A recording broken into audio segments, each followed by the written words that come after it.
The morning sun cast long shadows across the playground near the Han River as 6-year-old Park Ji-woo pushed his toy truck through the sandbox. His mother, Kim Yoona, sat on a nearby bench, scrolling through her phone while keeping one eye on her son.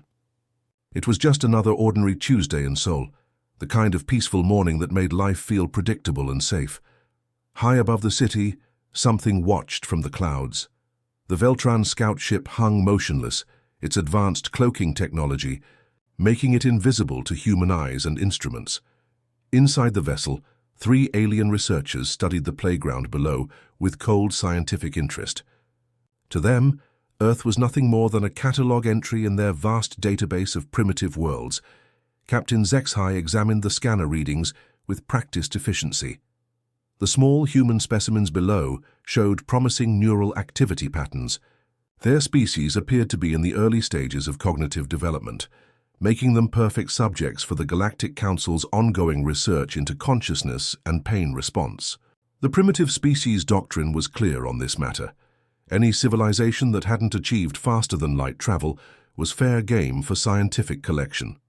Target acquired, the captain announced to his crew. Young specimen, optimal age. For neural mapping studies, beginning collection protocol. The ship descended silently, its gravitational field generators creating a localized distortion that went unnoticed by the humans below. Ji-woo looked up from his truck as a strange shimmer appeared in the air above him. For a brief moment he thought he saw something massive and dark blocking out the sun. The tractor beam activated with surgical precision. One moment Ji-woo was kneeling in the sand, and the next he was floating upward in a cylinder of pale blue light. His toy truck tumbled from his hands as he tried to call out to his mother, but the beam's effects dampened all sound. His small voice echoed uselessly in the energy field as he rose higher and higher. Kim Yoona felt the hair on her arms stand up as an inexplicable chill ran down her spine. She looked up from her phone just in time to see her son disappearing into what appeared to be empty air. The sight made no sense to her mind. 1 second Ji-woo was there, the next he was gone, vanishing into the blue sky as if he had never existed. "Cat all! Ji-woo!" she screamed, leaping from the bench and running to where he had been playing. Her hands clawed frantically through the sand as if she could somehow dig him out of thin air. Other parents in the playground turned to stare as her cries grew more desperate. "Someone help me! My son is gone! He just disappeared!" The other mothers tried to calm her down, assuming she had simply lost sight of him for a moment. Children wandered off all the time.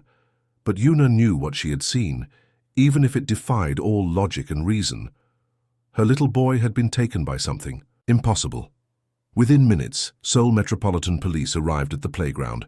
The officers took statements from witnesses, but their accounts varied wildly. Some claimed they saw a strange shimmer in the air. Others mentioned an unusual electrical feeling, like the moments before a thunderstorm. A few children insisted they had seen a big invisible monster take Ji-woo away. Detective Park Min-soo had worked missing children cases for 15 years, but nothing in his experience prepared him for this investigation.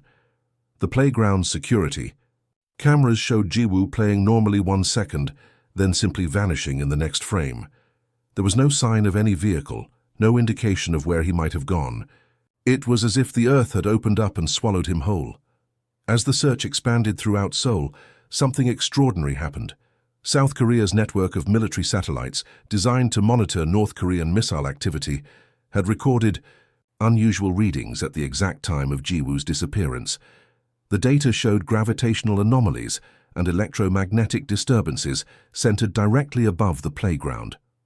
The information quickly made its way up the chain of command to the Blue House, where President Lee was hosting an emergency cabinet meeting. The satellite footage was grainy and difficult to interpret, but enhanced imaging revealed something that chilled everyone in the room.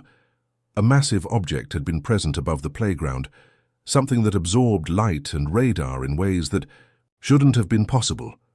Within 6 hours of Ji-woo's disappearance, world leaders were contacted through secure channels. The Americans shared similar satellite readings from their own surveillance network. The Russians confirmed unusual atmospheric disturbances over Seoul. The Chinese military reported tracking an unidentified object moving at impossible speeds away from Earth's atmosphere. The truth hit like a thunderbolt. Humanity was not alone in the universe, and whatever had taken Park Ji-woo possessed technology beyond human understanding. In conference rooms around the globe, presidents and prime ministers grappled with a reality that would change everything. They thought they knew about their place in the cosmos.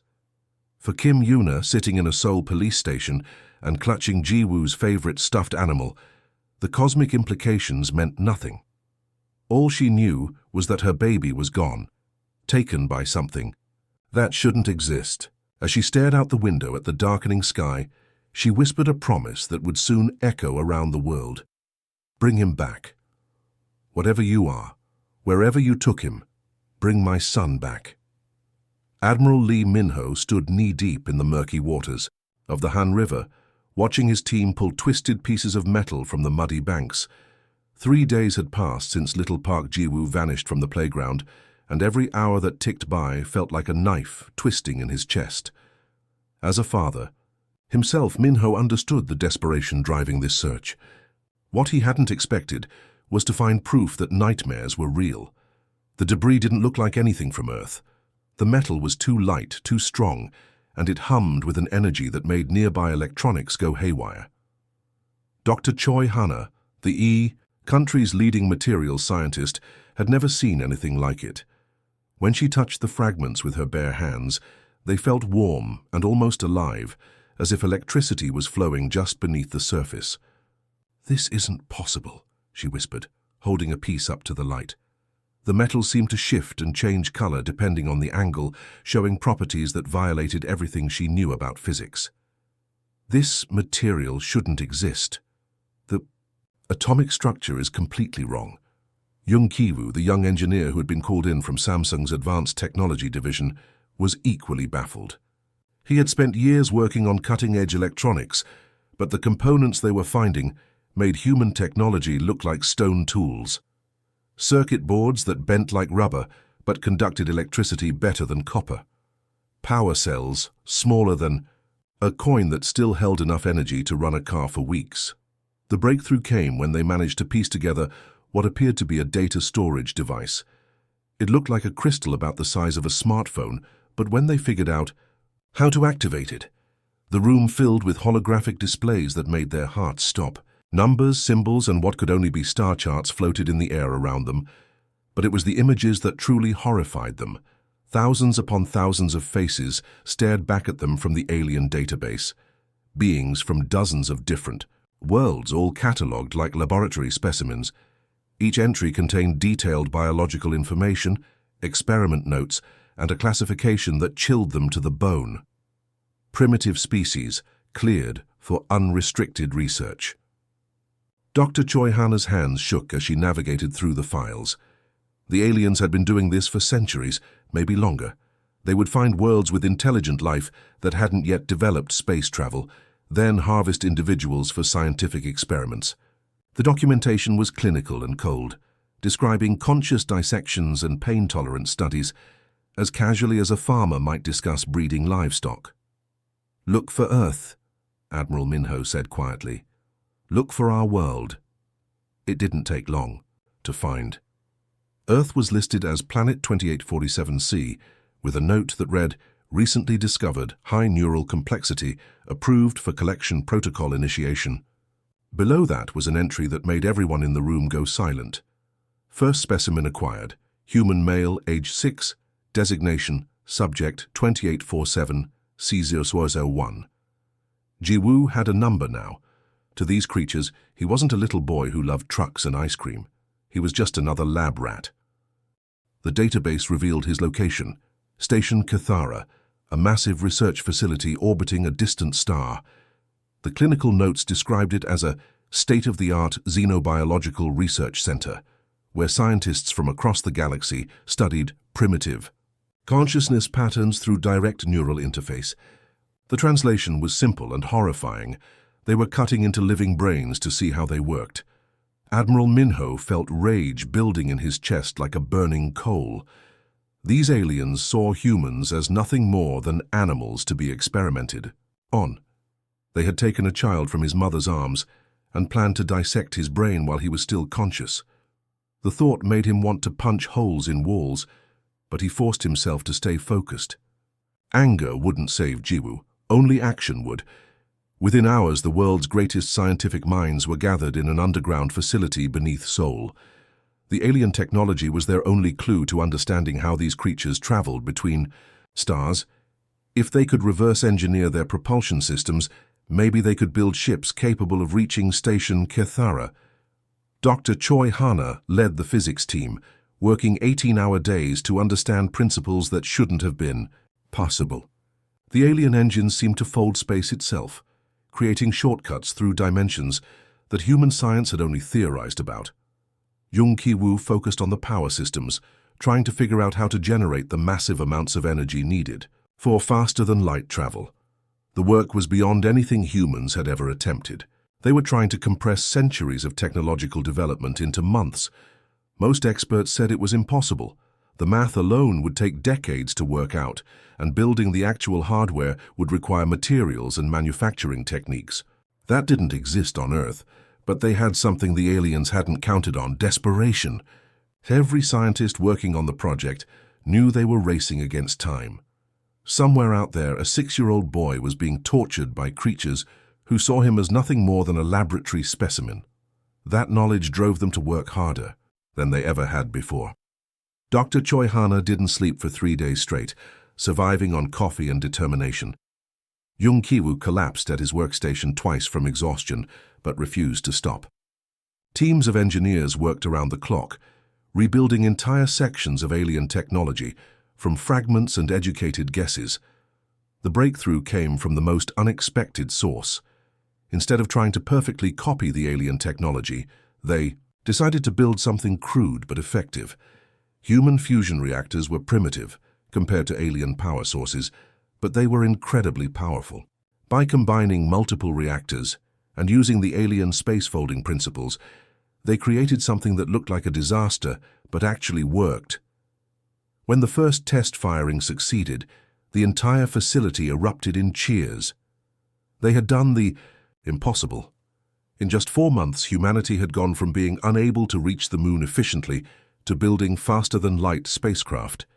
It was crude, dangerous, and barely held together, but it would get them to the stars. Admiral Minho looked at the ship they had built and smiled grimly. It wasn't pretty, but it would carry him and his crew to Station Kethera. More importantly, it would carry them home with one scared little boy who deserved to see his mother again. The aliens had made one critical mistake. They had assumed humans would react like every other primitive species they had encountered, with fear, confusion, and helpless rage. They hadn't counted on humanity's greatest strength. When someone hurts their children, humans don't just get angry. They get creative. Captain Bei Yuri gripped the command chair as her ship dropped out of warp space near Station Kithara. The massive alien research facility hung in the void like a twisted metal spider, its countless lights twinkling against the starfield. She had commanded naval vessels for 15 years, but nothing had prepared her for this moment. Humanity's first journey to another star system, driven by the desperate need to save one small boy. "Scanning the station now," reported Lieutenant Park Do-yun from his position at the sensor array. "Captain, you need to see this. The structure is enormous, easily 10 times larger than our biggest space station, and I'm reading thousands of life signs inside." Yuri felt her stomach turn as the implications hit her. If there were thousands of beings aboard that station, it meant the aliens had been kidnapping people from worlds across the galaxy for who knows how long. This wasn't just about rescuing Jiwoo anymore. This was about confronting a horror that spanned the stars. The human fleet consisted of 12 ships, all built in frantic haste over the past 4 months. They were ugly, functional vessels that looked more like flying construction equipment than proper spacecraft, but they carried the most determined crew in human history, volunteers who had given up everything for the chance to bring one little boy home. "Open a channel to the station," Yuri ordered. "Let's see if these creatures want to do this the easy way." The response came within minutes. A tall, elegant being appeared on the main screen, its features sharp and angular. It wore flowing robes that seemed to shimmer with their own light, and its eyes held the cold indifference of someone who had never been challenged. "I am Research Director Keitharan," the alien said in perfect English, its translator apparently having analyzed human communications. You primitive vessels are trespassing in Galactic Council space. Withdraw immediately or face the consequences. Captain. Yuri stood up slowly, letting her anger show on her face. We're here for the human child you kidnapped from Earth. Return him now, along with any other beings you're holding against their will. The alien's expression didn't change, but something like amusement flickered in its eyes. Ah, you speak of Subject 2847C001. An interesting specimen, though somewhat fragile. The neural mapping experiments have provided valuable data about primitive consciousness patterns. His name is Park Ji-woo, Yuri said through gritted teeth. He's a 6-year-old boy, not a lab rat, and if you've hurt him, I promise you'll regret it. Ketharan actually laughed, a sound like breaking glass. Threats from a species that only just discovered fire? How delightfully primitive. The Galactic Council has been studying inferior civilizations for millennia. You should be honored that your offspring contributes to the advancement of science. That was all Captain Yuri needed to hear. All ships prepare for boarding action. We're going in.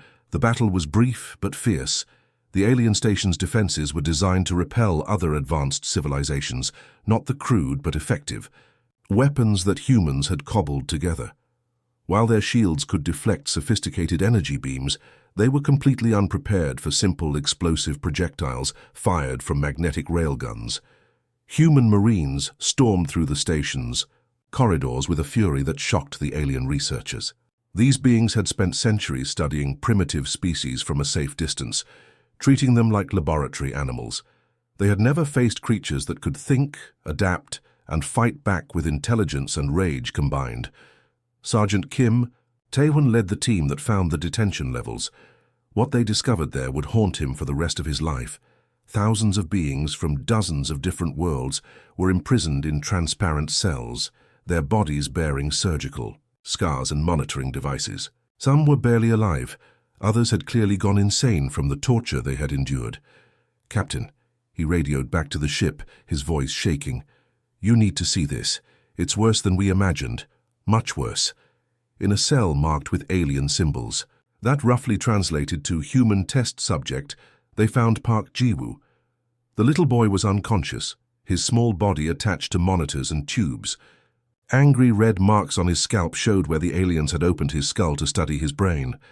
But he was breathing, and when Taewon gently shook his shoulder, Ji-woo's eyes fluttered open. Are you here to take me home? The boy whispered in Korean. Taewon had to wipe tears from his eyes before he could answer. Yes, little brother, we're taking you home. The rescue operation turned into something much larger as the human marines freed every captive they could find. Beings who hadn't seen sunlight in years stumbled out of their cells, hardly daring to believe they were finally free. Many of them had given up hope long ago, resigned to dying as experimental subjects in alien laboratories. As the evacuation proceeded, Captain Yuri received a transmission on the emergency diplomatic channel. The hologram that appeared was even more imposing than the research director, a being in elaborate robes with cold ancient eyes. I am High Chancellor Zethros of the Galactic Council, the figure announced with supreme arrogance. You're illegal. Assault on a sanctioned research facility constitutes an act of war against civilized space. Withdraw immediately and return all stolen research materials or face complete annihilation. Yuri stared at the alien leader for a long moment before responding. You kidnapped a child from his playground and tortured him for months. You've done the same to thousands of other innocent beings. And you have the nerve to call us uncivilized? Zethros waved a dismissive hand. The primitive species doctrine has governed galactic research for 10,000 years. Pre-warp civilizations exist for the advancement of superior species. Your emotional attachment to a single specimen is irrelevant. To the greater good of science. The greater good. Yuri's voice rose to a shout. You're torturing children and calling it science. You're monsters, all of you. The High Chancellor's expression grew even colder. So your species shows promise for study, despite your crude emotional responses. Perhaps we shall collect more specimens for extended research. Your homeworld's location is now known to us. That threat hung in the air like a death sentence, Yuri. realized that no matter what happened here, Earth would never be safe again. The aliens knew where humanity lived, and they saw humans as nothing more than valuable laboratory animals. "Captain," Lieutenant Park reported from his station, "we've got multiple contact signatures approaching, big ones. Looks like the Council is sending reinforcements." Yuri looked around the bridge at her crew. Good people who had risked everything to save one little boy. Now they faced an entire galactic civilization that viewed them as test subjects. The smart thing would be to run, to take Jiwoo home and hope the aliens lost interest. But as she thought about the thousands of tortured beings they had found in those cells and the casual cruelty in the High Chancellor's voice, Yuri made a decision that would change the galaxy forever. "Send a message to Earth," she ordered. "Tell them we found Jiwoo and he's coming home. But also tell them this: the war starts now. These creatures think they can treat us like animals, but they're about to learn what happens when you mess with the wrong species." The liberation of Station Cathera was just the beginning. Humanity had taken its first step into a larger universe, and that step was a declaration of war against 10,000 years of galactic tyranny. General Park Dane stood in the war room beneath Seoul, staring at a holographic map of the galaxy. That would have seemed impossible just months ago. Red dots marked Galactic Council territories, while blue indicated worlds that had been liberated by human forces. The transformation had been breathtaking. Earth had gone from a peaceful planet to the center of a galactic revolution in less than a year. The change had started the day Captain Bei Yuri's message reached Earth. When the world learned that little Park Jiwoo had been found alive but tortured, something fundamental shifted in human consciousness. This wasn't about politics or economics anymore. This was about children being stolen from playgrounds and dissected while conscious. Every parent on Earth understood what that meant. Within hours of the broadcast, recruitment centers were overwhelmed. Factory workers quit their jobs to enlist. College students dropped out to join the engineering corps. Grandmothers volunteered to work in munitions plants. The response wasn't driven by patriotism or glory. It was driven by pure focused rage at creatures who hurt defenseless children. "Sir, the production reports are in," announced Colonel Kim Jin-ha, holding a tablet that showed numbers that should have been impossible. "We've converted 80% of global manufacturing to military production. Auto plants are building spacecraft engines. Electronics factories are producing weapons systems. Even toy companies are making components for our ships." General Park Dane nodded grimly. The speed of the conversion had shocked even him. Humanity had essentially transformed its entire civilization into a war machine in less than 6 months. But unlike the militaristic empires of the past, this wasn't about conquest or domination. Every soldier, every factory worker, every engineer understood they were fighting to protect innocents across the galaxy. The aliens had made a critical miscalculation about human nature. They assumed that primitive species would fight like animals, chaotically, emotionally, without real strategy.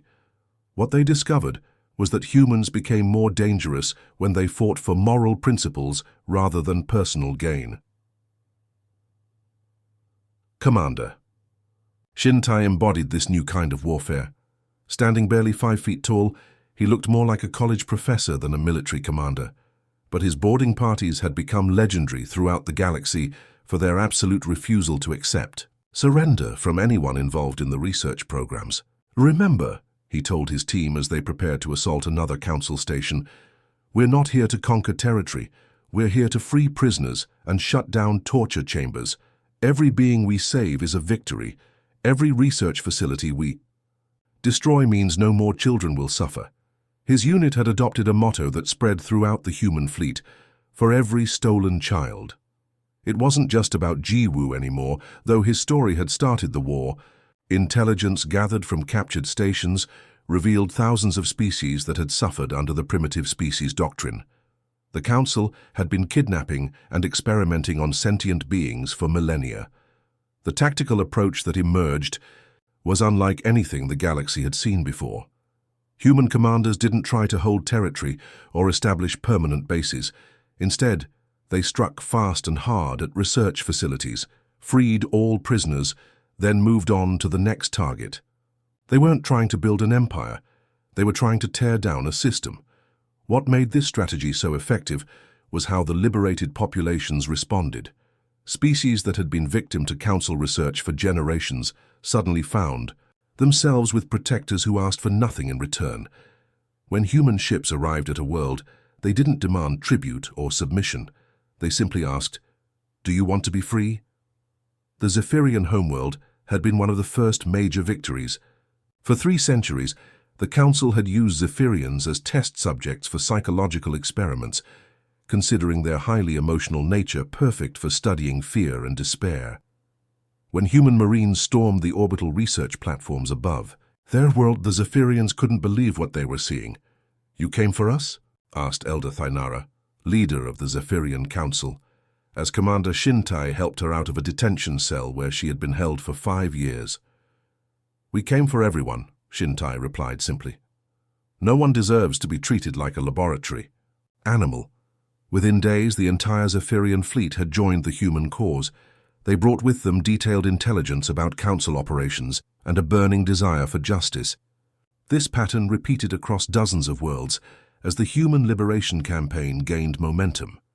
The Council's military leaders struggled to understand how to fight an enemy that didn't want anything from them. Traditional galactic warfare was about resources, territory, or political power. You could negotiate with enemies who wanted something tangible, but how do you negotiate with beings who simply refuse to accept that torturing children is acceptable scientific practice? Admiral Zhou of the Council Defense Fleet learned this lesson the hard way during the Battle of Cathara Prime. His massive battleship, equipped with weapons that could destroy planets, faced off against a ragtag human fleet composed mostly of converted cargo vessels. By every measure of military logic, the humans should have been obliterated. Instead, they did something unprecedented. Instead of engaging his battleship directly, human fighters swarmed the research stations orbiting the planet. While his powerful weapons were useless against such small, fast-moving targets, the humans systematically destroyed every facility where prisoners were being held. "They're not trying to defeat us," Zhou realized with growing horror. "They're trying to save everyone we've captured." When his own crew learned that the humans were fighting to free prisoners rather than conquer territory, something unexpected happened. Several Council species had relatives who had disappeared into the research programs over the years. Suddenly, officers who had served the Council faithfully for decades began questioning orders. The mutiny that followed became known as the Turning Point. When Zhou ordered his ship to fire on refugee vessels filled with freed prisoners, his own weapons, officers refused to comply. Within hours, half his fleet had switched sides, not because they supported human conquest, but because they couldn't stomach fighting against people who were trying to save their captured families. Dr. Choi Hana, now serving as Earth's chief technology officer, watched the reports from her command center with a mixture of pride and sadness. Human engineering teams were working around the clock to modify captured Council ships, turning weapons of oppression into tools of liberation. But the cost was growing every day. "We're losing too many people," she told General Park Dane during one of their regular briefings. "Our casualty rates are 3 times higher than Council forces. We're fighting with inferior technology and making up the difference with courage, but courage doesn't stop plasma cannons." The general nodded soberly. "I know, but look at what we've accomplished. 47 worlds freed, over 2 million prisoners liberated, 63 research stations destroyed, and most importantly, the galaxy is starting to believe that the Council can be beaten." That belief was spreading faster than anyone had expected. Species that had accepted Council dominance for thousands of years were beginning to resist. Rebellion was brewing on dozens of worlds as populations realized that these strange humans had proven the Council wasn't invincible. The war machine that humanity had built wasn't powered by hatred or greed. It was powered by the simple belief that children should be safe in playgrounds, that families should stay together, and that no being should be tortured in the name of science. It was this moral clarity that made human forces so effective and so feared by their enemies. Commander Shintai, now promoted to lead all liberation operations, stood on the bridge of his flagship, looking out at a fleet that included ships from 20 different species, All of them had one thing in common. They had been freed by humans who asked for nothing in return except the chance to free others. For every stolen child, he whispered to himself, thinking of Jiwu playing safely. In a Seoul playground while his mother watched over him. The war was far from over, but humanity had proven something important. Sometimes the primitives could teach the civilized galaxy what justice really meant. The moment that changed everything happened on a Tuesday morning, exactly 7 years. After little Park Jiwoo had been taken from a Seoul playground, High Chancellor Zethros, the once mighty leader of the Galactic Council, stood in the ruins of his command center on the capital world of Nexus Prime.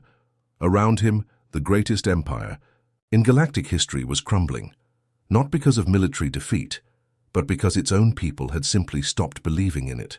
"Your Excellency," whispered his aide, a trembling Veltran who had served the Council for 3 centuries. "The Rigel sector has declared independence. The Centauri colonies are refusing to send tribute. Even our home fleets are requesting permission to join the human alliance." Zethros stared out at the city below, where protests filled the streets. Beings from dozens of species marched together, carrying signs written in hundreds of languages, but all saying the same thing. No more specimens. No more cages. No more torture in the name of science. The revolution hadn't been won through superior firepower or military genius. It had been won through something far more powerful, the simple truth that treating sentient beings like laboratory animals was wrong. Humanity had shown the galaxy what justice looked like, and once people saw it, they couldn't unsee it. The formal surrender came 3 days later. Zethros himself signed the documents, his hands shaking as he put his name to the end of 10,000 years of Council dominance. But this wasn't a conquest in any traditional sense. The humans didn't demand territory or tribute. They didn't even demand punishment for their enemies. They simply insisted that the torture stop and that every prisoner be freed. The ceremony took place on Earth, in a massive assembly hall built specifically for the occasion. Representatives from over 1,000 worlds gathered to witness the birth of something entirely new, a galactic government based on consent rather than force, on protection rather than exploitation. Park Jiwoo, now 13 years old, walked onto the stage to address the assembled delegates. The boy who had been Subject 2847-001 in alien databases was now the most recognized face in the galaxy. But despite everything he had been through, he had grown up to be a remarkably normal teenager. He loved video games, complained about homework, and got embarrassed when his mother fussed over him in public. "I don't remember much about what happened to me on that station," he said into the microphone, his voice carrying to every corner of the galaxy through real-time translation. "I was scared, I was hurt, and I wanted to go home. But I know that millions of other beings went through much worse than I did, for much longer than I did." The hall was completely silent as he continued. "The people who took me thought I was just an animal they could experiment on. They thought my pain didn't matter because I came from a primitive world. But I'm not an animal, none of us are. We all feel pain. We all love our families, and we all deserve to be treated with dignity." His words were simple, but they carried the weight of a galactic revolution. This 13-year-old boy had become living proof that intelligence and worth weren't measured by technological advancement, but by the capacity to love, to suffer, and to hope. Admiral Lee Minho, now bearing the title of Galactic Protector, took the stage next. The old soldier looked out at the assembled representatives with pride and exhaustion in equal measure. The war had aged him considerably, but his resolve remained unshaken. "We gather today not as conquerors and conquered, but as neighbors finally learning to live together," he said. "The Galactic Council ruled through fear and exploitation for 10 millennia. We offer something different, a partnership, based on mutual respect and shared responsibility." The document they signed that day became known as the Jiwoo Accords, named after the child whose kidnapping had started it all. The Accords established fundamental principles that would govern galactic civilization. No sentient being could be held against their will for research purposes. All species had the right to develop at their own pace without interference, and any civilization that preyed upon the defenseless would face the combined opposition of all free worlds. Dr. Choi Hana, now director of the newly formed Interspecies Ethics Council, spent the following months establishing research guidelines that would prevent future horrors. Her team included scientists from every major species, working together to ensure that the pursuit of knowledge never again became an excuse for cruelty. "Science without ethics isn't progress," she explained to a group of young researchers from across the galaxy. "It's just sophisticated barbarism. Real advancement comes when we learn to expand our knowledge while respecting the dignity of all living beings." The trials that followed were unlike anything in galactic history. Former council leaders and research directors found themselves judged not by their own kind, but by representatives of the species they had once considered inferior. The Zephyrians, who had suffered psychological experimentation for centuries, sat in judgment of the scientists who had tortured their children. The Altarians, whose unique physiology had made them popular test subjects, watched as their former tormentors faced justice. Many expected these trials to become revenge fantasies, but something remarkable happened instead. The freed populations, guided by human example, chose rehabilitation over retribution. Former council officials were sentenced to work in refugee camps, caring for the beings they had once experimented upon. Research directors became teachers, educating new generations about the importance of ethical science. High Chancellor Zethros himself received a sentence that perfectly embodied the new galactic philosophy.